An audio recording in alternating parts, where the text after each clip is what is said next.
आज म्हणलं स्वतःला जरा जाब विचारावा, आईसाठी आपण काय करतो आढावा घ्यावा. आपण पहाटे उठलोय आई दुपारी, असं कधी घडलंय? आपण जेवायच्या आधी आईचं ताट आपण कधी वाढलंय? बरं तुम्ही घरी येताना विनाकारण आईसाठी काय आणता? तुम्ही घरी येताना विनाकारण आईसाठी काय आणता? बरं तुम्ही सांगा, तुमच्या स्वतःच्या आईचा फेवरेट कलर कोणता? देवा आईला हवं ते मिळू दे अशी प्रार्थना कधी केलीये? पाहिलं का आई शेवटची कधी ऑनलाईन आलीये? तिच्या बर्थडेची पार्टी तिच्या मैत्रिणींना बोलून आपण कधी देतो? तिने केलेला पसारा कधी आपण आवरतो? तरीही बाळाला कोणी बोललं की तिचं मन येतं भरून, तरीही बाळाला कोणी बोललं ना की तिचं मन येतं भरून, आपण बोलताना मात्र विनाकारण शिव्या आईवरून. अहो लक्षात ठेवून बाळासाठी ती सतत हात पसरते, कधी दैवापुढे देवापुढे नशिबापुढे. लक्षात ठेवून ती बाळासाठी सतत हात पसरते, फक्त स्वतःची मात्र दुपारची बीपीची गोळी विसरते.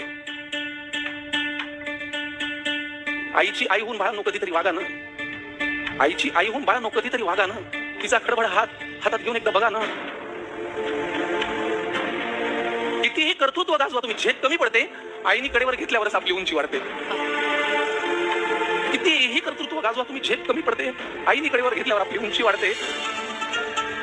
उगाच कशाला त्या अध्यात्म आणि श्रद्धेच्या गप्पा आणता? आईच्या पोटी जन्माला येतात देव कुठे म्हणतात? आईला सतत मुलांचा ध्यास, त्यांच्याच प्रेमाची धुंदी. बाळांनी गंमत आणली नाही तरी आई सदा आनंदी. आईला सतत मुलांचा ध्यास, त्यांच्याच प्रेमाची धुंदी. बाळांनी कधीच गंमत आणली नाही तरी आई सदा आनंदी. नको कुणाशी स्पर्धा देवा, नको कुणाचा हेवा. जग जिंकायचं ना मित्रांनो तर आईच्या पायावर डोकं ठेवा. जग जिंकायचं असेल मित्रांनो, आईच्या पायावर डोकं ठेवा.